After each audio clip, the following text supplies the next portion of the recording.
आज से 2 साल पहले जब मैंने अपने इस चैनल की शुरुआत की थी, तो मैंने 2 वीडियोस बनाई थी। एक तो थी कि इलेक्ट्रिक व्हीकल्स अभी हमें क्यों नहीं लेनी चाहिए, और दूसरी वीडियो थी कि हमें डीजल और पेट्रोल में से अगर कोई कार लेनी हो, तो वो कौन सी कार होनी चाहिए depending upon our daily run. लोग अब इलेक्ट्रिक व्हीकल्स ले रहे हैं, आप ये जानते हैं, मैं भी ये जानता हूं। क्या आज ईवी को लेना एक सेंस बनता है? आज इस वीडियो में उसकी बात करेंगे। दूसरी बात करेंगे कि आपके रन के हिसाब से कौन सा व्हीकल आपके लिए बेस्ट सूटेड है। अगर आप दिन में 10 किलोमीटर गाड़ी चलाते हैं तो कौन सी गाड़ी लेनी चाहिए, 20 किलोमीटर चलाते हैं तो कौन सी गाड़ी लेनी चाहिए, 50 किलोमीटर चलाते हैं तो कौन सी गाड़ी लेनी चाहिए। सारी चीजों की बात आज इसी वीडियो में करेंगे, और वीडियो को ज्यादा लंबा ना करते हुए वीडियो को शुरू करते हैं। सबसे पहले मैं अपना नाम बता देता हूं। नमस्कार देवियों और सज्जनों, मैं हूं अजय मिश्रा और आप देख रहे हैं आपका अपना यूट्यूब चैनल ऑटो इन्फोटेक। बिना देरी के इस वीडियो को शुरू करते हैं। Let's go.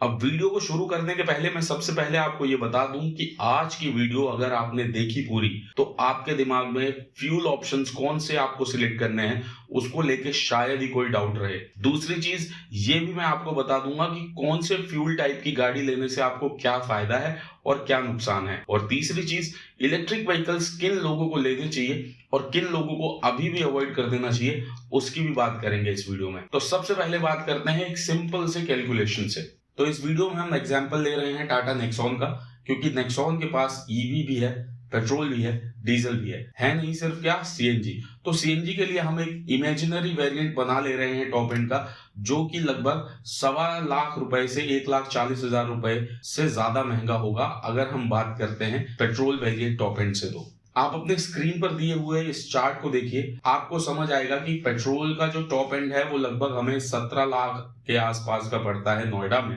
दूसरा डीजल का जो टॉप एंड है वो हमें लगभग 18 लाख रुपए का पड़ता है। सीएनजी अगर होती इसमें तो लगभग वो हमें 18.4 लाख के आसपास पड़ता। और अगर हम ईवी की बात करें, उसका मैक्स वेरिएंट ले लें, तो वो हमें लगभग 21.1 लाख रुपीस का पड़ता है। सिंपल कैलकुलेशन में देखें तो जो इनकी क्लेम्ड ARAI माइलेज है, उससे मैंने इनकी जो एक्चुअल माइलेज है उसे 25% से रिड्यूस कर दिया है। तो नेक्सॉन की जो ऑन रोड माइलेज निकल के आ रही है वो लगभग 13 किलोमीटर पर लीटर है पेट्रोल में। डीजल में लगभग ये 19 किलोमीटर पर लीटर है। सीएनजी अगर होती तो लगभग 20 किलोमीटर पर केजी के हिसाब से इसकी माइलेज होती। और ईवी जो है उसकी रेंज की बात करेंगे तो 450 का जो 25% अगर हम घटाएं तो लगभग 340 किलोमीटर के आसपास की रेंज निकल के आती है। अब इसी में अगर हम आज के नोएडा के पेट्रोल डीजल प्राइसेस से इनको डिवाइड करें तो सिंपल से कैलकुलेशन निकल के आता है कि जो पेट्रोल वेरिएंट है वो लगभग 7.5 रुपए पर किलोमीटर में चलता है। डीजल वेरिएंट जो है वो लगभग आपको 4.7 रुपीज पर किलोमीटर में चलेगा। अगर सीएनजी होती तो वो लगभग 4 रुपए पर किलोमीटर में चलती। और जो ईवी मैक्स है या ईवी जो है इनका, वो लगभग 1.25 रुपए पर किलोमीटर में चलता है। मैंने चीजों को बहुत ही रियलिस्टिक रखने की कोशिश की है। आप बिल्कुल इसको एकदम एग्जैक्ट वैल्यू मत लेके चलिएगा, इसको हम अप्रोक्सीमेट वैल्यू लेके चलेंगे। अब अगर हम बात करें कि ईवी से इनकी इनिशियल कॉस्ट में कितना डिफरेंस है, तो पेट्रोल जो है वो लगभग 4 लाख रुपए सस्ती है। डीजल जो है लगभग 3,08,000 रुपए सस्ती है। अगर सीएनजी होती तो लगभग 2.25 लाख रुपए सस्ती होती। अब अगर हम बात करें कि इस डिफरेंस इन कॉस्ट से अगर हम पेट्रोल खरीदते हैं तो हमें लगभग पेट्रोल 4200 लीटर मिलेगा आज के नोएडा के रेट के हिसाब से। डीजल लगभग हमें 3500 लीटर के आसपास मिलेगा। और अगर सीएनजी होती तो हमें लगभग 3250 किलो सीएनजी इतने पैसों में मिल जाती, जो डिफरेंस वैल्यू है उससे। अब 4200 लीटर पेट्रोल में लगभग आपकी गाड़ी जो है वो 55,000 किलोमीटर चल जाएगी। 3500 लीटर डीजल में लगभग आपकी गाड़ी 65,000 किलोमीटर चल जाएगी। और वहीं लगभग 3250 किलो सीएनजी में भी आपकी गाड़ी लगभग 65,000 किलोमीटर चल जाएगी। तो ये तो हो गया कि जी इन सारी गाड़ियों की जो कॉस्ट है वो लगभग यहाँ पर आके बराबर होती है। ध्यान देने वाली बात ये होगी कि बहुत से लोग कहेंगे कि ईवी की जो रनिंग कॉस्ट है, जो मेंटेनेंस है, वो बहुत सस्ता है।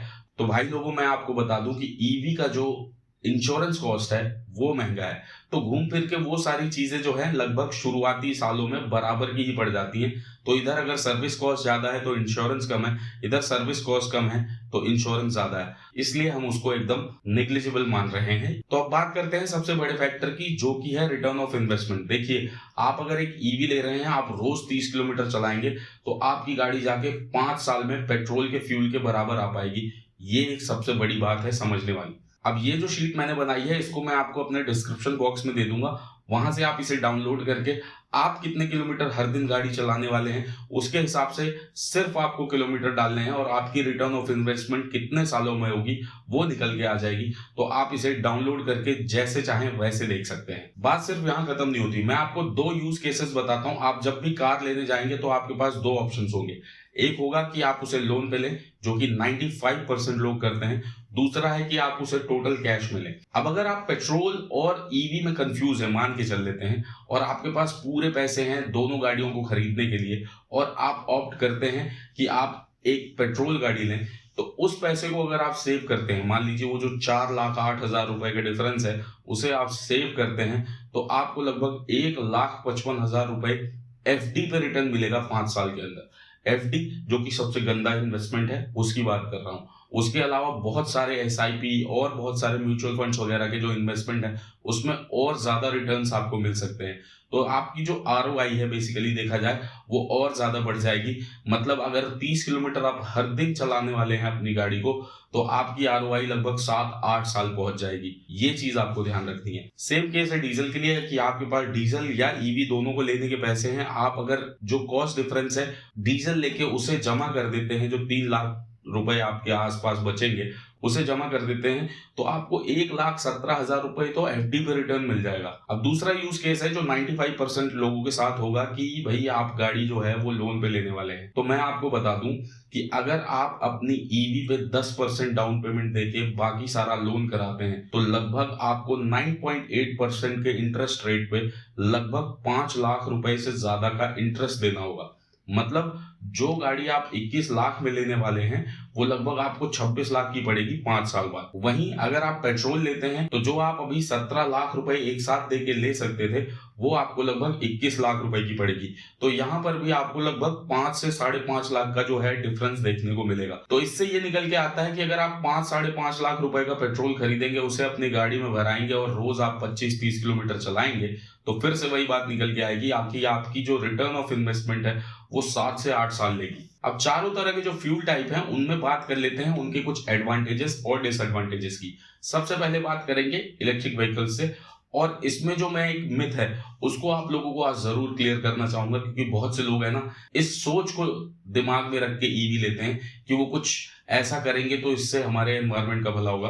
वीडियो लगातार देखते रहिए। अगर अभी तक आपको इस वीडियो से कोई वैल्यू मिली है तो चैनल को सब्सक्राइब जरूर कर लीजिएगा, क्योंकि सिर्फ 1% लोग हैं जो वीडियोस को देखने के बाद उसे सब्सक्राइब करते हैं। दिल को थोड़ा सा अच्छा लगता है अगर आप लोग वीडियोस को देख के उसे सब्सक्राइब करते हैं तो। उसके अलावा अगर आप टाटा टिएगो ईवी का रिव्यू देखना चाहते हैं तो यहाँ आई बटन पे क्लिक करके देख सकते हैं। आप एसयूवी और सेडान के बीच में कंफ्यूज हैं कि आपको कौन सी गाड़ी लेनी चाहिए, तो यहाँ पर आप आई बटन पर दोबारा क्लिक करके उसे भी देख सकते हैं। बहुत ही शानदार वीडियो बनाई है सिर्फ आप लोगों के लिए। अब सबसे पहले बात करते हैं ईवी के एडवांटेजेस की, या ईवी कौन लोग ले सकते हैं। देखिए, अगर आप दिन में 50 किलोमीटर से ज्यादा चला रहे हैं तो इलेक्ट्रिक व्हीकल जरूर लीजिए। दूसरा, अगर आपको अपनी गाड़ी से एकदम थ्रिलिंग परफॉर्मेंस चाहिए, एकदम स्पोर्ट्स कार जैसी फीलिंग चाहिए, तब आप इलेक्ट्रिक व्हीकल जरूर ले सकते हैं। अगर आप अपनी गाड़ी को एकदम शांति से चलाना चाहते हैं, एकदम क्वाइटर ड्राइव चाहते हैं, तो आप इलेक्ट्रिक व्हीकल को जरूर ले सकते हैं। अगर आपके पास एक ऑलरेडी पेट्रोल या डीजल कार है या सीएनजी कार है जो आपकी लॉन्ग ट्रिप्स में काम आती है और आपको घूमना बहुत ज्यादा पसंद है,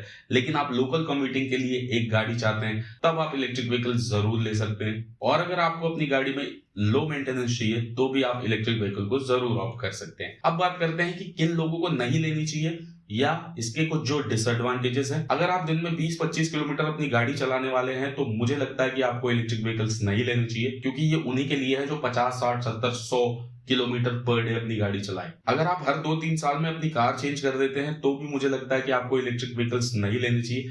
पहली चीज कि आपकी आरओआई निकल के नहीं आ पाएगी, और दूसरी चीज इसकी रीसेल वैल्यू अभी भी इतनी शानदार नहीं है। तीसरा, अगर आप ट्रैवल फ्रीक्स हैं और लंबी लंबी दूरियां तय करना चाहते हैं और आपके पास कोई सेकेंडरी व्हीकल नहीं है तो आपको इलेक्ट्रिक व्हीकल नहीं लेना चाहिए, क्योंकि ऑलरेडी ट्रिप्स की प्लानिंग में बहुत सारा दिमाग लगता है, बहुत सारे लोगों के इनपुट्स लगते हैं, बहुत सारी थॉट प्रोसेस लगती है, और उसके बाद हमें अगर चार्जिंग का भी दिमाग लगाना पड़े तो मेरे हिसाब से ट्रिप का आधा मजा तो वहीं खराब हो जाएगा। सीधी सी बात है, मुझे अगर 600 किलोमीटर जाना है कहीं ट्रिप पे और मुझे 300 किलोमीटर पे एक बार पहले अपनी गाड़ी को किसी होटल में चार्ज करना पड़े तो मेरे लिए बहुत ही खराब एक्सपीरियंस है वो, पर्सनली अगर आप मुझसे पूछ रहे हैं तो। चौथी चीज है, अगर आपको इंजन की आवाज सुनना बहुत पसंद है, इंजन रेविंग का साउंड बहुत पसंद है, तो इलेक्ट्रिक व्हीकल्स आपके लिए नहीं है, क्योंकि ये थोड़े शांत होते हैं, इसमें मोटर होती है, बहुत हल्की फुल्की आवाज होती है, एकदम सिंपल रूप से चलती है, तो आपको मजा नहीं आएगा, इंजन की आवाज तो सुनने को ही नहीं मिलेगी, आप उसे भूल ही जाइए। पांचवी चीज, जिन्हें वेट करना पसंद नहीं है उनके लिए भी इलेक्ट्रिक व्हीकल्स नहीं है। अगर आपके पास फास्ट चार्जिंग का ऑप्शन भी अवेलेबल है तब भी आपको 0 to 80% में लगभग 1 घंटा लगता है। वहीं पेट्रोल भराना हो अगर आपको अपनी गाड़ी में, या डीजल भराना हो, तो 5 मिनट लगते हैं। तो कैसे भी आप देख लें, अगर आपको वेट करना पसंद नहीं है तो आपके लिए इलेक्ट्रिक व्हीकल्स नहीं है। अब बात करते हैं उस मिथ की जो मैंने ईवी के एडवांटेजेस और डिसएडवांटेजेस बताने के पहले आपको बताया था कि भैया मैं जरूर बताऊंगा। देखिए, अगर आप ये सोच रहे हैं कि आप पर्यावरण को बचाने के लिए ईवी लेने जा रहे हैं तो आप बिल्कुल गलत हैं। सबसे पहली चीज, भारत में 70% बिजली का जो प्रोडक्शन होता है वो कोल से होता है। कोल की कैलोरीफिक वैल्यू पेट्रोल से काफी कम है। मतलब अगर हमको अपने घरों में अपनी ईवी को चार्ज करना है तो हमारी इलेक्ट्रिसिटी नीड्स बढ़ने वाली है, जिसे प्रोड्यूस करने के लिए हम कोयला जलाने वाले हैं। कोयला जला के, मतलब कान चाहे आप ऐसे पकड़ लें चाहे ऐसे पकड़ लें, इससे अच्छा तो मैं कहूंगा आप पेट्रोल और डीजल कार लीजिए, वो ज्यादा सही है एनवायरनमेंट के लिए, बशर्ते आप ईवी लेके कोयला जला के बिजली प्रोड्यूस कर रहे हैं। ये मेरा थॉट प्रोसेस है, आपकी क्या राय है मुझे कमेंट में जरूर बताइएगा। दूसरी चीज, अभी तो सभी लोग ईवीज को प्रमोट कर रहे हैं कि जी ईवी लीजिए, ईवी लीजिए, ईवी लीजिए। आगे चल के जब इसकी बैटरीज खराब होंगी, उसको जब डिस्पोज ऑफ करना होगा, तो ये भी हमारे एनवायरनमेंट के लिए एक बहुत बड़ा चैलेंज बनने वाला है। एक ऑप्शन को ऑप्ट कर रहे हैं और दूसरे के लिए गड्ढा ऑलरेडी खोदते चले जा रहे हैं। मेरे भाइयों, मैं सिंपल हूं, मैं किसी के अगेंस्ट नहीं हूं, मैं किसी के साथ नहीं हूं, लेकिन जो मुझे लगता है वो मेरा बताना आप सभी को फर्ज है। अगर मुझसे आप एग्री करते हैं तो इस वीडियो को एक लाइक जरूर कर दीजिएगा। इस वीडियो का लाइक टारगेट हम लेके चलते हैं 500 लाइक्स, तो आपके लिए बाएं हाथ का खेल है, आप कर ही सकते। अब बात करते हैं डीजल गाड़ियां किन्हें लेनी चाहिए या डीजल के एडवांटेजेस क्या हैं, घूम करके वो बात आती है। अगर आप दिन में 40 किलोमीटर से ज्यादा चलने वाले हैं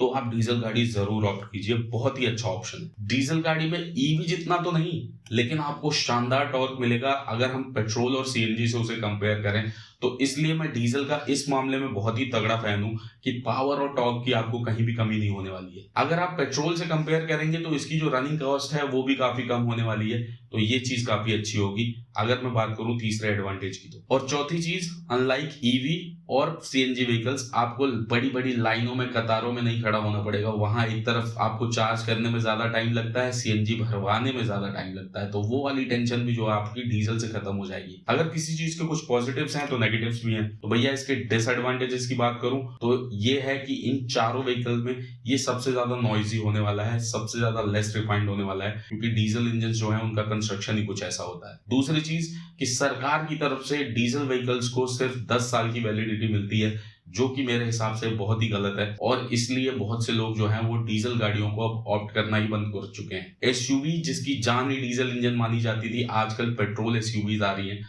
मेरे दिल को बहुत दुख देती है वो। बात करें सीएनजी व्हीकल्स की तो इसके एडवांटेजेस की बात करते हैं। सबसे पहले देखिए, अगर आपको 50 किलोमीटर से ज्यादा चलना है हर दिन तो आप सीएनजी ऑप्ट कर सकते हैं। दूसरा एडवांटेज है कि भैया आपको डुअल फ्यूल ऑप्शन मिलता है, आपके पास पेट्रोल भी है, आपके पास सीएनजी भी है। आपकी सीएनजी खत्म हो जाए, आप पेट्रोल पे गाड़ी चलाना शुरू कर दीजिए। और तीसरी और सबसे इंपॉर्टेंट चीज जो सीएनजी के साथ फ्री आती है वो है इसकी शानदार माइलेज। तो अगर आप माइलेज फ्रीक हैं तो आपको सीएनजी गाड़ी जरूर ऑप्ट करनी चाहिए। अब बात करते हैं इसके डिसएडवांटेजेस की, तो ये मेरे को लगता है ना, ये एक गाड़ी है जिसके ज्यादा डिसएडवांटेजेस हैं एडवांटेजेस से। जो सबसे पहला डिसएडवांटेज है वो है कि इसमें आपको मरा हुआ इंजन मिलता है, जिसमें ज्यादा पावर और टॉर्क नहीं होता। दूसरी चीज, लंबी लंबी कतारों में खड़ा होना पड़ता है। जब आपको फिलिंग करवानी है तो आपको लंबी लंबी कतारों में खड़ा होना पड़ता है, जो कि बहुत ही दुखद है। सीएनजी आपको हर जगह इजीली मिलने वाली भी नहीं है, ये तीसरा सबसे बड़ा डिसएडवांटेज है इसका। अब क्योंकि इसमें सीएनजी लग गया है तो थोड़ी सर्विसेज जो है वो भी थोड़ी महंगी हो जाती है, क्योंकि कुछ पार्ट्स जो है वो भी एक्स्ट्रा हो जाते हैं, तो इसकी वजह से आपकी सर्विस कॉस्ट जो है वो भी थोड़ी बढ़ जाएगी। उसके साथ साथ इंश्योरेंस कॉस्ट भी बढ़ेगी। चौथी चीज, बूट स्पेस खत्म कर देती है सीएनजी।